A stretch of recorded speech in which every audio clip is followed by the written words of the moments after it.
Sumainyo ang Panginoon. So kayo ngayon ay narito kasi kayo ay mga gagraduate. Gagraduate ba kayo lahat? Hindi. Sino hindi gagraduate? Pero pag hindi gagraduate? So bahagi yun. Makikita natin yan. Kailan lang yung graduation? Sa 14. No? So, nagnanais tayo na tayo lahat ay makasama sa graduation. At panayang ay pinahayag ni Jesus, katulad po ng pinamalik sa Ebanghelyo, ay yung katotohanan na dulot ng ating Panginoon sa Kristo na ipinahayag kahit pa ni Juan Bautista.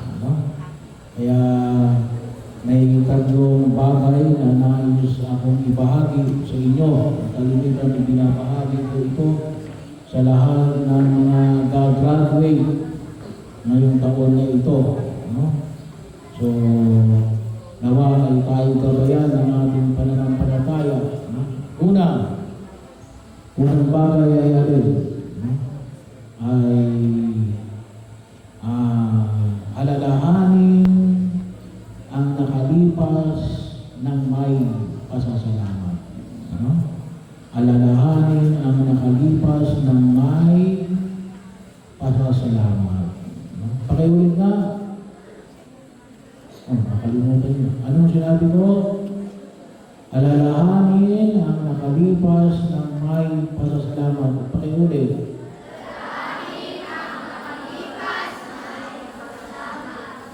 Nang may pasasalamat. Huwag niyong alalahanin yung mga nagwalang iya sa inyo. Huwag niyong alalahanin ang kumuha ng inyong ballpen. Huwag niyong alalahanin yung mga nanggugulo sa inyo. Huwag niyong alalahanin yung mga nangaaway sa inyo. Ang dapat yung alalahanin na yan, yung mga tao, yung mga kaklase ninyo na tumulong sa inyo. Alalahanin ninyo yung mga tao nagpahiram sa inyo ng papel, ng lapis. Alalahanin ninyo yung inyong mga guro na nagsusumikap na magturo sa inyo. So, huwag niyong alalahanin yung mga taong nagbigay sa inyo ng sama ng loob. Patawarin ninyo sila. Ang alalahanin niyo rin yung mga taong naging kaakibat ninyo sa inyong paglago. Kasi bahagi yun, Kung minsan, ang ating alala ay yung mga taong nakasakit sa atin. Nakalimutan natin yung alin. Yung mga taong nakatulong sa atin. Hindi. Sinasabi ni Jesus, baliktad. Alalahanin natin yung mga taong nakatulong sa atin. Yung mga taong dapat natin pasalamatan. Yung inyong mga magulang na nagbibigay sa inyo araw-araw ng inyong papasahe, ng inyong baon. So, bahagi yun. Kahit na sa Ebanghelyo ngayon natin sa araw na ito, yun din ang sabi ni Jesus, bakit mo ko papatuwin? Ang naalala ng mga Hudyo ay alin, yung laang sa tingin nila ay ginawang masama na Jesus. Hindi nila nakita yung alin, yung mabubuting ginawa ng Jesus. Marami tayong nakikita na masasama. Kaya kung minsan na nangyayari sa atin, tayo rin, puno-puno tayo ng sama ng loob. Kasi ano rin yun eh. Kaya anong palagi nakikita mo? Masama o mabuti? Yan ay salamin ng iyong sarili. Sana makita mo. Kapag ang palagi mo nakita ay masama, ay baka ang palagi nasa loob mo masama. Ano nais na Jesus? Ang dapat mong makita ay ang mga bagay na mabuti. Dapat ang maalala ninyo sa inyong pagkatapos na ito ay yung mga taong nagdulot sa inyo ng kasiyahan at tulong mula nung kayo ay kinder, no? Sa inyong pagpasok. No? So bahagi ko, no? Mula kinder hanggang sa panahon na ito, nawa ay iyon ang dapat nating ipagpapasalamat. Marami tayong dapat na ipagpapasalamat. So, bahagi rin ito natin. Kasi kapag ang tao ay reklamado, ang nakikita nila ay mga bagay na masama. No? Pero ang tao, ang nakikita niya ay lahat ay kabutihan, anong magiging result? Pagpapasalamat. No? Pagpapasalamat. At yung ating pagdiriwang ngayon, every time na kayo ay magsisimba. Magsisimba ba kayo? Linggo-linggo. No? Kung sana palagi kayong makita sa simbahan. Ang misa, ang talagang tawag niyan sa wikang, yung talagang tawag niya na rin. Yung misa kasi ay tawag natin ay short na lamang. No? Pero yung talagang tawag natin yun ay Eucharistia. Pakiulit nga, Eucharistia. Yun ay wikang Grego. Wikang Grego yun. Sino katulad ng Grego? Si Plato, no? Philosopher. So, hindi ko lang alam kung sino pang mga Grego ang tinawag niya. Pero, sa bahagi yun, si Plato, si Aristotle, mga Grego yan. No? So, yan ay salitang Grego. Ang ibig sabihin ay pasasalamat. Pasasalamat. Kaya, bahagi yun ng ating pananampalataya. Kapag kayo magsisimba pag-aral ng linggo, ay mapuno kayo ng pasasalamat. Pero hindi lang dapat lagi kaisipan natin. Ang palagi natin maalala yan yung mga tao at mga bagay na dapat natin ipagpapasalamat. Hindi yung mga bagay na ipinasasama natin ng loob. Pangalawa, ay lasapin ang kasalukuyan ng may sigla. No? Lasapin ang kasalukuyan ng may sigla. No? Pakiulit na. Lasapin ang kasalukuyan ng may sigla. Pakiulit. May sigla. No? Hindi yung parang hindi pa kayo nakakain. O hindi kaya baka mamaya para kayo puyat pa ng gabi. No? Kaya kapag kayo may inutusan ng inyong magulang, ano gagawin ninyo?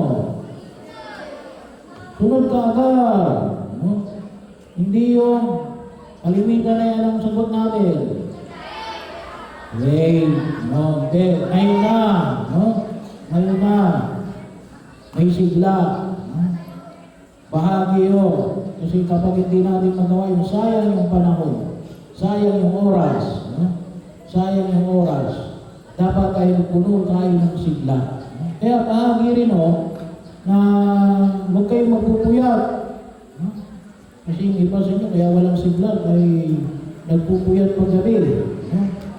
Ay bahagi kinakailangan magkaroon din tayo ng lakas para may sa katuparan natin yung mga gawain natin sa pang-araw-araw nating pamumuhay. Be ready, ever ready. Hindi lamang yung kung tawagin natin ay yung baterya. Pag sinabi namin tayo ay full charge, dapat palagi tayo full charge para tayo sa cellphone. Palaging ever ready. Pero yun ang panyaya ng tinayang message. Bakit? Sapagkat yung bawat minuto ngayon, itong minuto na ito, hindi na ito babalik. Hindi na ito babalik. Hindi na kayo babalik ng grade 6. Hopefully, walang babalik sa inyo ng grade 6. Kung babalik na kayo sa grade 6, hindi na yun.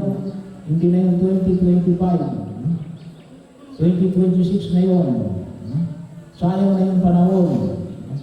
Huwag natin sayangin ang panahon. Napakahalaga yung panahon. At napakabilis ng panahon. Kaya yun ang idulog natin sa harapan ng Krong ni Kapal. Nawa, lasapin natin, lasapin. Pag sinabi natin nilalasap, narinig natin, mahirap man, masaya man, go ahead. Sabagat hindi nyo pwedeng bayaran ang kasalukuyang karanasan.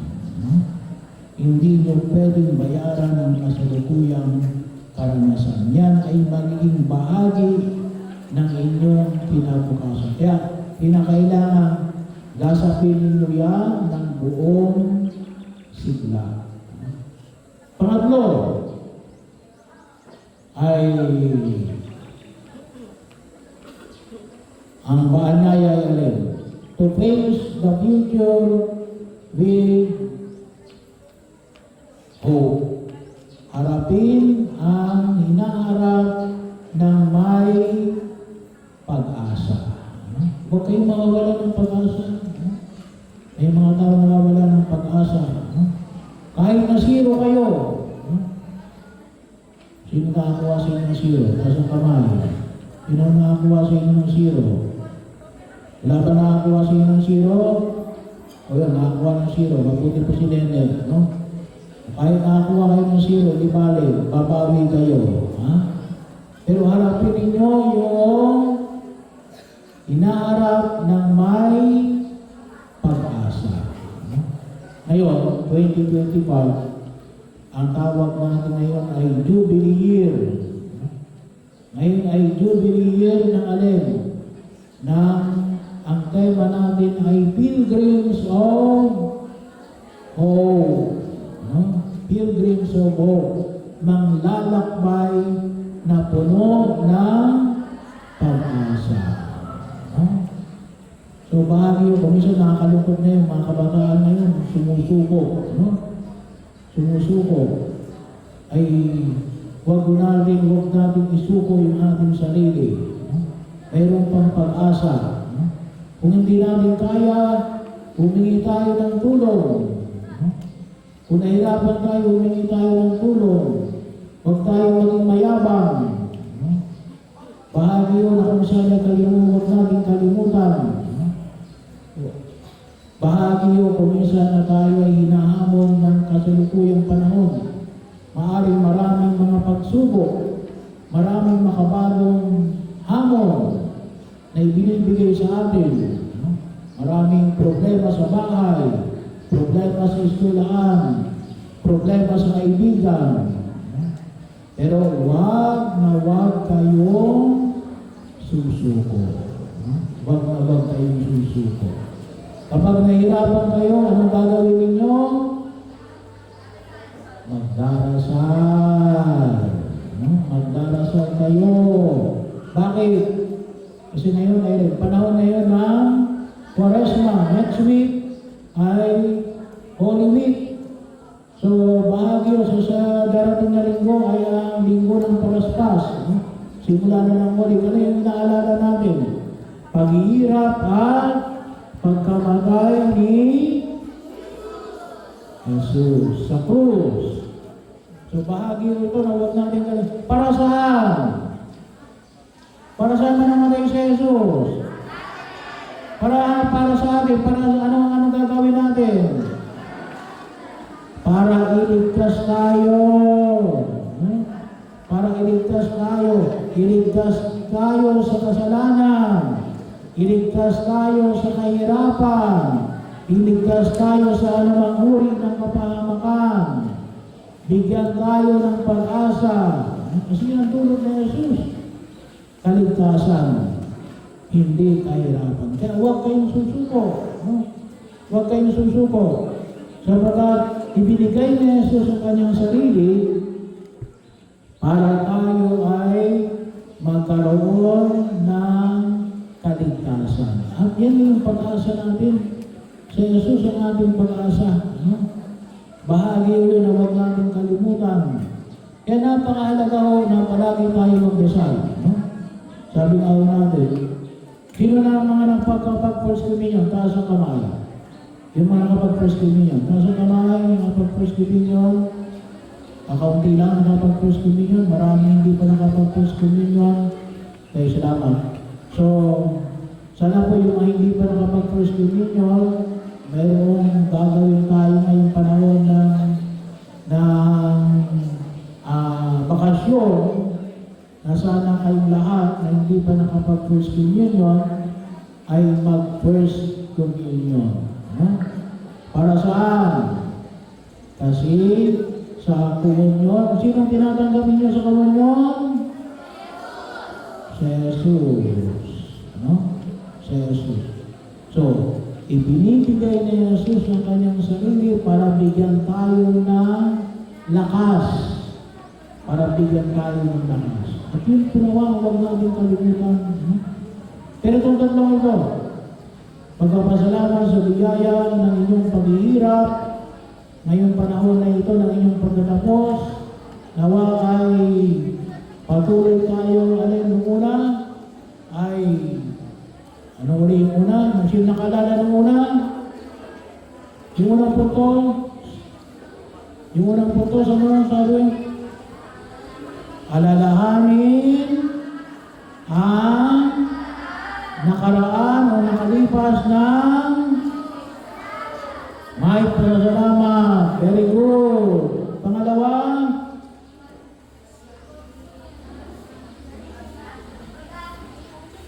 lasapin. Lasapin. Alam niyo ba ibig sabihin ng lasapin? Hindi ko alam ang ibig sabihin ng lasapin. Parang hindi kayo kumakain, nilalasap. Nilalasap. Ibig sabihin, nalalaman ninyo kung ano talaga yung lasa. Nilalasahan. Yung ibig sabihin ng nilalasap. Lasapin ang kasalukuyan ng may sigla. Lasapin ang kasalukuyan ng may sigla. Pangatlo, harapin ang hinaharap ng may pag-asa. So ito yung tulog natin sa harapan ng Panginoon Kapal.